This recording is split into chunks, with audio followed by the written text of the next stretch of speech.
ಆಶಾ ಕಾರ್ಯಕರ್ತೆಯರಂದ್ರೆ ಮೊದಲ ದಿನ ಯಾವ ರೀತಿ ಉತ್ಸಾಹದಿಂದ ಪಾಲ್ಗೊಂಡಿದ್ರು, ಇವತ್ತು 3 ದಿನದಿಂದಲೂ ಕೆಲವರು ಇರೋರಿದ್ದಾರೆ ಅದೇ ಉತ್ಸಾಹದಲ್ಲಿ ಇವತ್ತು ಪಾಲ್ಗೊಂಡಿದ್ದಾರೆ. ಅವ್ರಿಗೆ ನಾನು ಎಲ್ಲರಿಗೂ ನಿಮ್ಮ ಮಾಧ್ಯಮದ ಮೂಲಕ ಹೃತ್ಪೂರ್ವಕವಾಗಿ ಅಭಿನಂದಿಸೋದಕ್ಕೆ ಇಷ್ಟಪಡ್ತಾ ಇದ್ದೀನಿ. ಹಾಗೇನೆ ನಾನು ಮತ್ತೊಮ್ಮೆ ಹೇಳೋಕೆ ಇಷ್ಟಪಡ್ತಾ ಇದ್ದೀನಿ, ಮಾಧ್ಯಮ ಮಿತ್ರರು ಕೂಡ ನಮ್ಮ ಒಂದು ಬೇಡಿಕೆಗಳಿಗೆ ಮನಪೂರ್ವಕವಾಗಿ ಸ್ಪಂದಿಸಿ ನೀವು ಕೂಡ ನಮ್ಮ ಬೆಂಬಲಕ್ಕೆ ನಿಂತಿರೋದಕ್ಕೆ ನಾನು ಹೃತ್ಪೂರ್ವಕವಾಗಿ ಮತ್ತೊಮ್ಮೆ ನಿಮ್ಮೆಲ್ಲರಿಗೂ ಕೂಡ ನಾನು ಧನ್ಯವಾದಗಳನ್ನ ಅಭಿನಂದನೆಗಳನ್ನ ಹೇಳೋಕೆ ಇಷ್ಟಪಡ್ತಾ ಇದ್ದೀನಿ. ಸೊ ಈ ಸಂದರ್ಭದಲ್ಲಿ ನಾವು ಈ ಪತ್ರಿಕಾಗೋಷ್ಠಿನ ಕರೆದಿರುವಂತ ಉದ್ದೇಶ ಅಂತಂದ್ರೆ, ಈಗಾಗಲೇ ಹಲವಾರು ಬೆಳವಣಿಗೆಗಳು 2 ದಿನದಲ್ಲಿ ಬ್ರೀಫ್ ಆಗಿ ಆಗಿರೋದನ್ನ ನಾನು ಹೇಳಕ್ ಇಷ್ಟಪಡ್ತೀನಿ. ಮೊದಲ ದಿನ ಹೋರಾಟದಲ್ಲಿ ನಾವು ಪ್ರಾರಂಭ ಮಾಡಿದ ಮೇಲೆ ಸುಮಾರು 20-25 ಸಾವಿರ ಆಶಾ ಕಾರ್ಯಕರ್ತೆಯರು ಪಾಲ್ಗೊಂಡಿದ್ರು. ಅವತ್ತು ಇಲಾಖೆ ಪರವಾಗಿ ಸರ್ಕಾರದ ಪ್ರತಿನಿಧಿಗಳಾಗಿ ಆರೋಗ್ಯ ಇಲಾಖೆ ನಿರ್ದೇಶಕರು, ಉಪನಿರ್ದೇಶಕರು ಬಂದು ಮನವಿ ತಗೊಂಡೋದ್ರು. ನಿನ್ನೆ ರಾತ್ರಿವರೆಗೂ ಕೂಡ ಯಾವುದೇ ಒಂದು ಪ್ರತಿಕ್ರಿಯೆ ಇರಲಿಲ್ಲ. ಮಾನ್ಯ ಆರೋಗ್ಯ ಸಚಿವರಾದಂತಹ ಶ್ರೀಯುತ ದಿನೇಶ್ ಗುಂಡೂರಾವ್ ಅವರು ಸಂಜೆ ಒಂದು 7:30-8 ಗಂಟೆ ಹೊತ್ತಿಗೆ ಇಲ್ಲಿ ಪ್ರತಿಭಟನಾ ಸ್ಥಳಕ್ಕೆ ಆಗಮಿಸಿ ಅವರು ಮತ್ತೊಮ್ಮೆ ಮನವಿ ಸ್ವೀಕಾರ ಮಾಡಿ ಸರ್ಕಾರದಿಂದ ಏನ್ ಮಾಡಬಹುದು ಅನ್ನೋಂಥ ಒಂದು ಪ್ರಸ್ತಾವನೆನ ಇಲ್ಲಿ ಇಟ್ಟು ಹೋಗಿದ್ದಾರೆ. ಸೊ ಅದನ್ನು ಕೂಡ ನಿಮ್ಮ ಮುಂದೆ ಹೇಳಕ್ ಬಯಸ್ತೀನಿ. ನಾವು ಕೇಳಿರುವಂಥದ್ದು, ಈ ಆಶಾ ಕಾರ್ಯಕರ್ತೆಯರಿಗೆ ಸಹಜವಾಗಿ ಎಲ್ಲರಿಗೂ ಕೂಡ ಒಂದು ಸ್ಯಾಲ್ರಿ ಅಂತ ಇರುತ್ತೆ ಕೆಲಸ ಮಾಡುವಂಥವ್ರಿಗೆ. ಇದೊಂದು ವಿಶಿಷ್ಟವಾದ ಕೆಲಸ, ವಿಶಿಷ್ಟವಾಗಿ ಇವ್ರಿಗೊಂದು ಪೇಮೆಂಟ್ ಮೋಡ್ನ ಮಾಡಿದ್ದಾರೆ. ಇದು ಸ್ವಲ್ಪ ಎಂಥವ್ರಿಗೂ ಇದು ಅರ್ಥ ಆಗಬೇಕು ಅಂತಂದ್ರೆ ಒಂಥರ ಗೊಂದಲನೇ, ಏನಿದು ಪೇಮೆಂಟ್ ಅಂತ ಅರ್ಥ ಆಗಲ್ಲ. ಇನ್ನದು ನಮಗೂ ಇವತ್ತಿನವರೆಗೂ ಕೂಡ ಏನ್ ಕೊಡ್ತಾರೆ, ಏನ್ ಬಂತು, ಏನಿಲ್ಲ ಅಂತ ಎಲ್ಲ ಆಶಾ ಕಾರ್ಯಕರ್ತೆಯರಿಗೆ ಅರ್ಥ ಆಗದೆ ಇರೋ ತರ ಒಂದು ಮಾಡೆಲ್ ಮಾಡಿಟ್ಟಿದ್ದಾರೆ, ಈ ಪೇಮೆಂಟ್ ಮೋಡ್ನ ಮಾಡಿಟ್ಟಿದ್ದಾರೆ. ಸೊ ಇದೆಲ್ಲ ಕಿತ್ತಾಕಿ ಒಂದು ನಾವು ಯಾರೇ ದುಡಿತಾ ಇರುವಂತವ್ರಿಗೆ ತಿಂಗಳಿಗೆ ಒಂದು ಸಂಬಳ ಅಂತ ಇರುತ್ತೆ, ಅದರಂಗೆ ನೀವು ಒಂದು ಫಿಕ್ಸ್ ಮಾಡಿ ಅಂತಂದು ನಾವು ಪ್ರಮುಖ ಬೇಡಿಕೆಯಾಗಿ ಇಟ್ಕೊಂಡಿದ್ವಿ. ಸೊ ಇಲ್ಲಿ ಸರ್ಕಾರದ 2 ಕೇಂದ್ರ ಮತ್ತು ರಾಜ್ಯ ಸರ್ಕಾರದಿಂದ ಇವರಿಗೆ ಅನುದಾನ ಬರುತ್ತೆ. ರಾಜ್ಯ ಸರ್ಕಾರ 5,000 ರೂಪಾಯಿ ಸದ್ಯದಲ್ಲಿ ಕೊಡ್ತಾ ಇರುವಂತದ್ದು. ಇದು ಮೊದಲಿಂದ 15 ವರ್ಷದಿಂದ ಇದೆ ಅಂತಲ್ಲ, ಇದು ಹಲವಾರು ಹೋರಾಟಗಳಿಂದ ಆಗಿ ಈಗ ಕೊನೆಗೆ 5,000 ರೂಪಾಯಿ ರಾಜ್ಯ ಸರ್ಕಾರ ಕೊಡುವಂಥದ್ದು ನಿಗದಿತವಾದಂತ ಗೌರವಧನ ಇದೆ.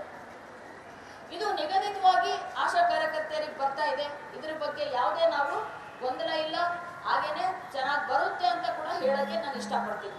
2ನೇ ಪಾಯಿಂಟ್, ಇನ್ನು ಕೇಂದ್ರ ಸರ್ಕಾರದಿಂದ ಬರುವಂತ ಅನುದಾನದಲ್ಲಿ ಇವರಿಗೆ ಸುಮಾರು 40 ವಿಧದ ಕೆಲಸಗಳು ಇದೆ.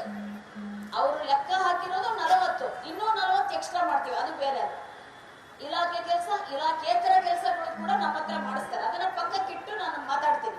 ಈಗ ನೇರವಾಗಿ ವಿಷಯಗಳ ಗೊಂದಲ ಆಗಬಾರ್ದು ಅಂತೇಳಿ ಈ 40 ಕೆಲಸಗಳಿಗೆ ಸಂಬಂಧಪಟ್ಟಂಗೆ ಆಶಾ ಕಾರ್ಯಕರ್ತೆಯರಿಗೆ ಹಣ ನೀಡಬೇಕಂದ್ರೆ ಇದು ಪೀಸ್ ವರ್ಕ್ ತರ, ಒಂದು ಪೀಸ್ ವರ್ಕ್ ಮಾಡಿದ್ರೆ 1 ರೂಪಾಯಿ ಬರುತ್ತೆ ಹೊಲಿದ್ರೆ ಅಂತ ಅನ್ನೋ ತರ ಇರುತ್ತಲ್ಲ, ಆ ರೀತಿನಲ್ಲಿ ಒಂದು ನನ್ನ ಹೆರಿಗೆಗೆ 9 ತಿಂಗಳು ಮೋಟಿವೇಟ್ ಮಾಡಿ ಇನ್ಸ್ಟಿಟ್ಯೂಷನಲ್ ಡೆಲಿವರಿ ಮಾಡಿದ್ರೆ ನಗರ ಆಶಾ ಕಾರ್ಯಕರ್ತೆಯರಿಗೆ 200, ಗ್ರಾಮೀಣ ಆಶಾ ಕಾರ್ಯಕರ್ತರಿಗೆ 300.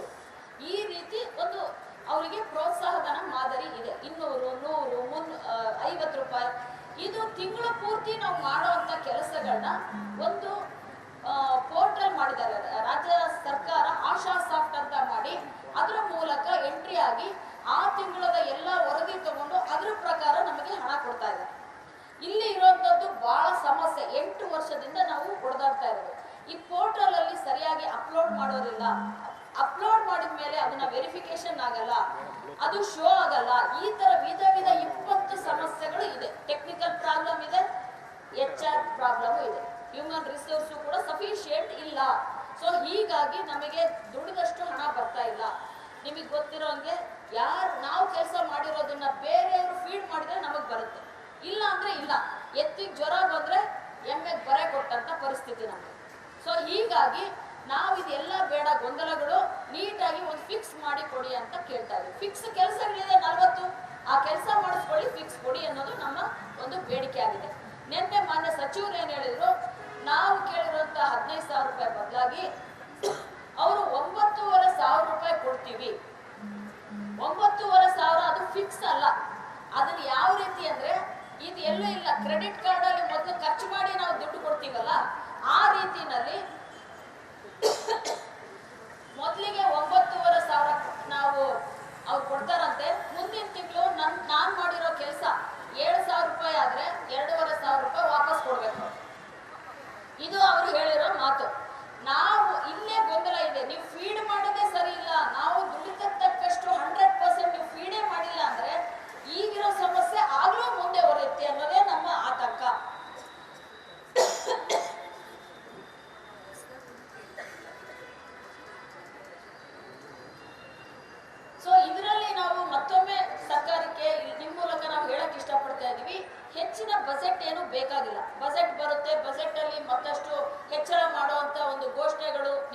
ಎತ್ಕೊಂಡಿದೀವಿ, ಮಾಡ್ಬೋದು. ಆದ್ರೆ ಇಲ್ಲಿರುವಂತದ್ದು ಏನಂತಂದ್ರೆ, ಇರುವಂತ ದುಡ್ಡಲ್ಲಿ ಒಟ್ಟು ಸೇರಿಸಿ ಕೊಡೋದಕ್ಕೆ 9,500 ಕೊಡ್ತೀವಿ, ಅದು ನೀವು ಮಾಡಿದಷ್ಟು ಬರುತ್ತೆ, ಇಲ್ಲ ಅಂದ್ರೆ ವಾಪಸ್ ಕೊಡಬೇಕು ಅನ್ನೋದನ್ನ ಹೇಳಿದ್ದಾರೆ. ಇದು ನಾವು ಸಂಪೂರ್ಣವಾಗಿ ತಿರಸ್ಕರಿಸ್ತಾ ಇದೀವಿ ಅಂತ ಈ ಮೂಲಕ ಹೇಳೋದಕ್ಕೆ ನಾನು ಇಷ್ಟಪಡ್ತಾ ಇದ್ದೀನಿ. ಸೊ ಮಾನ್ಯ ಸಚಿವರು ನಿನ್ನೆ ಬಂದು ಹೇಳಿರುವಂತದ್ದು. ಆದ್ರೆ ಇದೇ ಮಾನ್ಯ ಸಚಿವರು, ಇಲಾಖಾ ಕಾರ್ಯದರ್ಶಿಗಳು, ಮತ್ತೆ ಕಮಿಷನರು, ಆಯುಕ್ತರು ನಮಗೆ ಹಲವಾರು ಪ್ರಪೋಸಲ್ಸ್ ನ ಕೊಟ್ಟಿದ್ದಾರೆ. 11 ತಿಂಗಳ ಅವಧಿನಲ್ಲಿ ಸಾಕಷ್ಟು ಸಭೆಗಳಾಗಿ ಸರ್ಕಾರಕ್ಕೆ ಪ್ರಸ್ತಾವನೆ ಕಳಿಸಿದ್ದಾರೆ. ಈ ಪ್ರಸ್ತಾವನೆಗಳು ಅಷ್ಟರ ಮಟ್ಟಿಗೆ ನಾವು ಚರ್ಚೆ ಮಾಡಿ ಒಂದು ಹಂತದಲ್ಲಿ ಒಪ್ಪಿಗೆ ಸೂಚಿಸಿರುವಂತದ್ದು ಉಂಟು. ಒಪ್ಪಿಗೆ ಸೂಚಿಸಿರೋದೆಲ್ಲ ಪಕ್ಕ ಆಯ್ತು, ನಾವು ಸ್ವಲ್ಪ ಸಜೆಷನ್ಸ್ ಕೊಟ್ಟು ಇದನ್ನ ನಾವು ಒಪ್ಪಿಗೆ ಕೊಟ್ಟಿದ್ದೀವಿ. ಅದು ಏನಂತಂದ್ರೆ, ನಮ್ಗಿರುವಂತ ದುಡ್ಡಲ್ಲಿ ಒಂದು 10,000 ರೌಂಡ್ ಫಿಗರ್ ಕೊಟ್ಬಿಡಿ. ಇನ್ನು ಉಳಿದಿದ್ದೇನೈತಲ್ಲ ಆಶಾ ಪೋರ್ಟಲ್ ನಲ್ಲಿ ಫಿಲ್ಅಪ್ ಮಾಡಿ. ಇನ್ನು ಉಳಿದಿದ್ದು 3,000 ರೂಪಾಯಿ ಸರ್ಕಾರ 3 ವರ್ಷದಲ್ಲಿ ಕೊಡ್ತೀವಿ ಅಂತ ಹೇಳಿದಲ್ಲ ಹೆಚ್ಚಳ, ಈ ವರ್ಷ ಒಂದ್ ಸ್ವಲ್ಪ ಮಾಡ್ಬೋದು, ಮುಂದಿನ ವರ್ಷ ಒಂದ್ ಸ್ವಲ್ಪ ಮಾಡ್ಬೋದು, ಎಲ್ಲ ಸೇರಿಸಿ ಮತ್ತೆ ಅದು ಮುಂದಿನ ದಿನಗಳಲ್ಲಿ ಒಂದು ಒಳ್ಳೆ ಅಮೌಂಟ್ ಆಗುತ್ತೆ. ಕನಿಷ್ಠ ಒಂದು 10,000 ರೂಪಾಯಿ ಫಿಕ್ಸ್ ಮಾಡಿ, ಉಳಿದಂಥದ್ದು ಆಶಾ ಪೋರ್ಟಲ್ನ ಅದರ ಒಂದು ಸಮಸ್ಯೆಗಳನ್ನ ಬಗೆಹರಿಸಿ. ಇದು ನಾವು ಈ ಮೂಲಕ ನಿಮ್ಮೆಲ್ಲರ ಮೂಲಕ ಸರ್ಕಾರಕ್ಕೆ, ಇಲಾಖೆಗೆ ತಿಳಿಪಡಿಸ್ಬೇಕಂತ ಇಷ್ಟಪಡ್ತೀವಿ. ನಾವೇನೋ ಇದನ್ನ ಈ ಮೂಲಕ ಅವ್ರು ಏನು ಕೊಟ್ಟಿದ್ದಾರೆ ಪ್ರಸ್ತಾವನೆಗಳು ಸರ್ಕಾರಕ್ಕೆ ಹೋಗಿದೆ, ಅದಕ್ಕೆ ಸರ್ಕಾರದಿಂದ ಸ್ಪಂದನೆ ಇಲ್ಲ. ಬಹಳ ನೋವಿನ ವಿಷಯ ನಮಗೆ.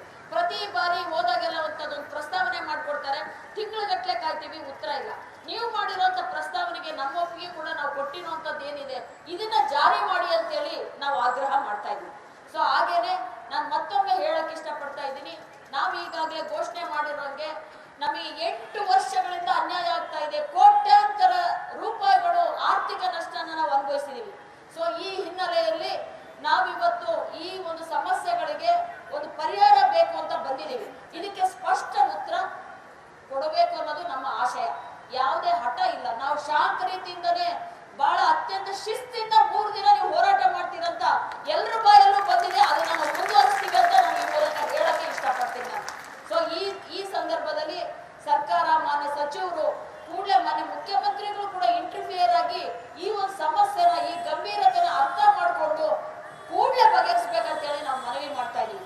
ನಿನ್ನೆ ಸಹ ಈ ಒಂದು ವಿಷಯ ಈಗಾಗಲೇ ಪತ್ರಿಕೆ ಮಾಧ್ಯಮಗಳ ಮೂಲಕ ಮಾನ್ಯ ಮುಖ್ಯಮಂತ್ರಿಗಳಿಗೂ ತಲುಪಿರ್ಬೋದು. ನಾವು ಕೆಲಸ ಮಾಡುವಂಥದ್ದು ಈಗಿನ ಸಂದರ್ಭದಲ್ಲಿ ಒಂದು ಕೊರೋನಾ ಅಂತ ಹೊಸ ಸಾಂಕ್ರಾಮಿಕ ರೋಗ ಏನ್ ಬಂದಿದೆ, ನಾವು ಜನಗಳ ಮಧ್ಯೆ ಇದ್ದು ಆ ಸಾಂಕ್ರಾಮಿಕ ಹರಡದಂಗೆ ನೋಡುವಂತ ತಕ್ಷಣದ ಅಗತ್ಯ ಇದೆ ಇವತ್ತು ಜನತೆಗೆ ಅಂತದ್ದು ನಾನು ಹೇಳಕ್ ಇಷ್ಟಪಡ್ತೀನಿ. ಈ ಸಂದರ್ಭದಲ್ಲಿ ನಮ್ಮ ಬೇಡಿಕೆ ಬಗ್ಗೆ ಕೂಡಲೇ ಸ್ಪಂದನೆ ಮಾಡಬೇಕು. ಇಲಾಖೆ ನಮ್ಮ ಬೇಡಿಕೆಗಳಿಗೆ ಪರಿಹಾರ ನೀಡುವಂಥದ್ದು, ಸರ್ಕಾರ ಮುಂದಾಗ್ಬಿಟ್ಟು ಇದಕ್ಕೆ ಒಂದು ಸೂಕ್ತ ಪರಿಹಾರ ನೀಡಿ ಪ್ರೋತ್ಸಾಹಧನ ಅಂತ ಏನ್ ಹೇಳ್ತೀರಿ, ನಿಜವಾದ ಅರ್ಥದಲ್ಲಿ ನಮ್ಗೆ ಪ್ರೋತ್ಸಾಹ ಕೊಟ್ಟು ನೀವು ಈ ಸಮಸ್ಯೆನ ಪರಿಹಾರ ಮಾಡ್ಬೇಕಂತೇಳಿ ನಾನು ಈ ಮೂಲಕ ನಾನು ಮಾಧ್ಯಮದ ಮೂಲಕ ಇಲಾಖೆಗೆ, ಮುಖ್ಯಮಂತ್ರಿಗಳಿಗೆ ನಾನು ಕೇಳೋದಕ್ಕೆ ಇಷ್ಟಪಡ್ತೀನಿ. ಅದ್ರ ಜೊತೆಗೆ ನಾವು ಇನ್ನೂ ಬಹಳ ಪ್ರಮುಖವಾದಂತು ಅಗತ್ಯ ಇರುವಂತ ಕೆಲವು ಬೇಡಿಕೆಗಳನ್ನ ಇಟ್ಕೊಂಡಿದೀವಿ. ಈಗಾಗಲೇ ದುಡಿತಾ ಇರುವಂತವ್ರಿಗೆ, ನಾವು ಆರೋಗ್ಯ ಕಾರ್ಯಕರ್ತರು, ನಾವು ಎಲ್ಲರ ಆರೋಗ್ಯಕ್ಕಾಗಿ ಹೊಡೆದಾಡ್ತೀವಿ. ಎಷ್ಟೋ ಬಾರಿ ನಮ್ಮ ಆರೋಗ್ಯನ ಕಡೆಗಣಿಸ್ಕೊಂಡಿರುವಂತದ್ದು ನಾನು ನೋಡಿದ್ದೀನಿ.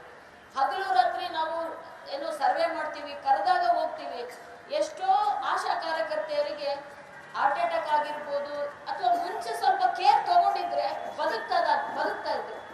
ಅವರು ಬೇರೆಯವ್ರ ಆರೋಗ್ಯದ ಒಂದು ಕಾಳಜಿನಲ್ಲಿ ನಮ್ಮ ಆರೋಗ್ಯನ ನಾವು ಮರ್ತೋಗ್ತಾ ಇದ್ವಿ. ಇದಕ್ಕೆ ಸಂಬಂಧಪಟ್ಟಂಗೆ ವರ್ಷಕ್ಕೊಂದ್ಸರಿ ನಮಗೆ ಎಲ್ಲ ಒಂದು ಆರೋಗ್ಯ ತಪಾಸಣೆ ಮಾಡಿ ಅಂತ ಕೇಳ್ತೀವಿ. ಬಹಳ ದೊಡ್ಡದೇನಿಲ್ಲ, ಅಗತ್ಯ ಇರುವಂತ ಒಂದು ಮಾಡಿ. ತುಂಬಾ ಏನು ದೊಡ್ಡ ಆರೋಗ್ಯ ಇಲಾಖೆಗೆ ಇರ್ತೀವಿ ನಾವು, ನಮ್ಮ ಬಗ್ಗೆನೇ ನಾವು ಕಾಳಜಿ ವಹಿಸಿರಂಗಿಲ್ಲ, ಸ್ವಲ್ಪ ಅದೊಂದು ಮಾಡಿ ಅಂತ ಕೇಳ್ತಿದ್ವಿ.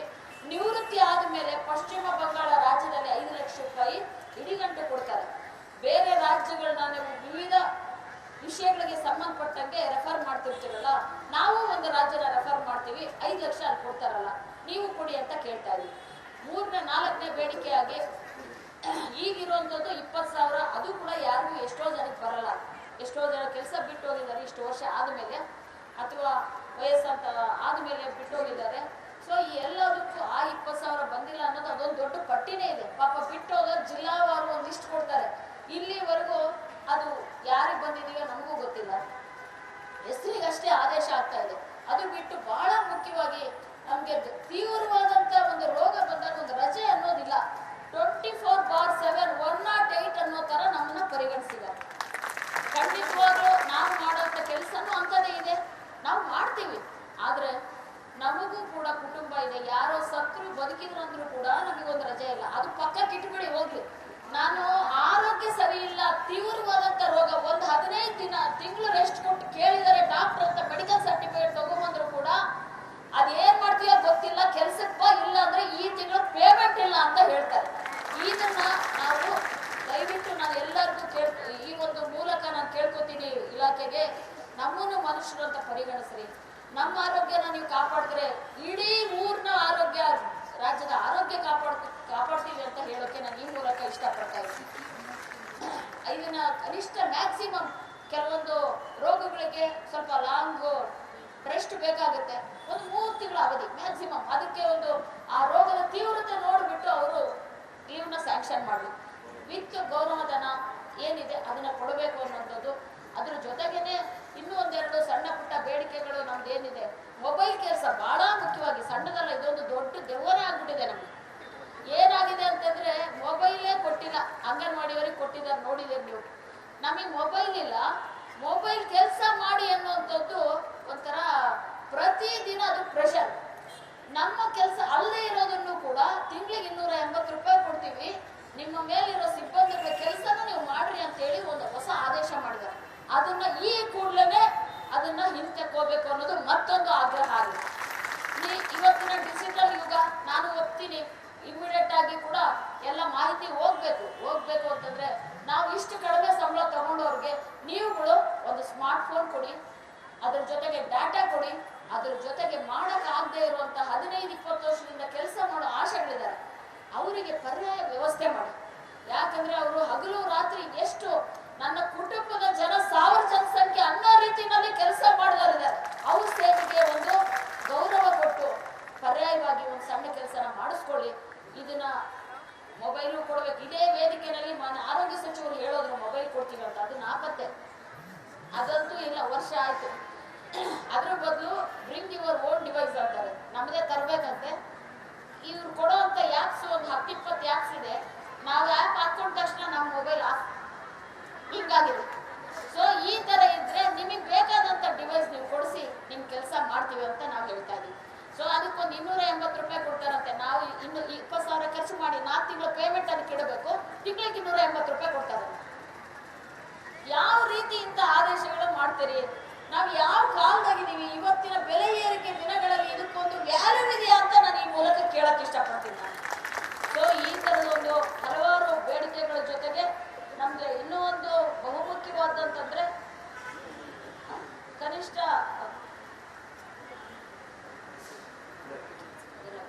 ಒಟ್ಟಾರೆಯಾಗಿ ಈ ಸಂದರ್ಭದಲ್ಲಿ ಇವೆಲ್ಲ ಪ್ರಮುಖ ಬೇಡಿಕೆಗಳು ಆದ್ಯತೆ ಮೇರೆಗೆ ಫಸ್ಟ್ ಬೇಡಿಕೆ ನಮ್ದು ಏನ್ ನಿಗದಿ ಆಗ್ಬೇಕನ್ನೋಂಥದ್ದಿದೆ, ಅದಕ್ಕೆ ಉತ್ತರ ಕೊಡಬೇಕು. ನಂತರದಲ್ಲಿ ಈ ಎಲ್ಲಾ ಸಮಸ್ಯೆಗಳು ಕೂಡ ದೊಡ್ಡ ಸಮಸ್ಯೆಗಳೇ ನಮಗೆ. ಇದಕ್ಕೂ ಕೂಡ ಲಾಂಗ್ ಟೈಮ್ ಇಂದ ನಾವು ಕೇಳ್ತಾ ಇದೀವಿ. ಸ್ಪಷ್ಟವಾದಂತ ಆದೇಶಗಳನ್ನ ನಿರ್ದೇಶಗಳನ್ನ ಮಾಡಿ ಆಶಾಗಳ ಒಂದು ಕೆಲಸಕ್ಕೆ ಬೆಂಬಲ ಕೊಡಿ, ಬೆಂತಟ್ಟಿ ಅಂತೇಳಿ ನಾನು ಈ ಮೂಲಕ ಕೇಳೋದಕ್ಕೆ. ಆಮೇಲೆ ನಿಮ್ಗೆಲ್ಲ ಗೊತ್ತಿರೋಂಗೆ ರಾತ್ರಿ ಕೂಡ ನೀವೆಲ್ಲ ಲೈವ್ ಕೊಟ್ಟಿದ್ದೀರಾ, ಬಹಳ ನೋವು ಅನ್ಸುತ್ತೆ ನನಗೆ. ಏನೇ ಕಷ್ಟಗಳು ನಾವು ದಿನ ಅನುಭವಿಸ್ತಾ ಇದೀವಲ್ಲ, ಇವತ್ತು ಹೋರಾಟಕ್ಕೆ ಬಂದಿರುವಂತ ಸಂದರ್ಭದಲ್ಲಿ ಆಗಿರೋ ಕಷ್ಟ ಏನು ಅನ್ನೋ ತಗೊಂಡಿದ್ದಾರೆ. ವಿಪರೀತ ಚಳಿ. ನಾನು ರಾತ್ರಿ 12:30 ಹೋಗ್ತಿದ್ರೆ ಫುಲ್ ಕೋಲ್ಡ್ ವೇವ್. ಅದು ಯಾವ್ದು ಬೆಳಗ್ಗೆ ಅಂತ ಕೇಳಿದ್ರೆ ಅದು ಏನಿಲ್ಲ ಬಿಡ್ರಿ ಮೇಡಮ್ ಅಂತ. ಈ ಮಟ್ಟಕ್ಕೆ ಅಂದ್ರೆ ಎಷ್ಟು ನೋವನ್ನ ಸಹಿಸ್ಕೊಂಡಿರ್ಬೇಕು ಈ ಮಟ್ಟದಲ್ಲಿ ಅವರು ಹೋರಾಟ ಮಾಡ್ತಾರೆ ಅಂದ್ರೆ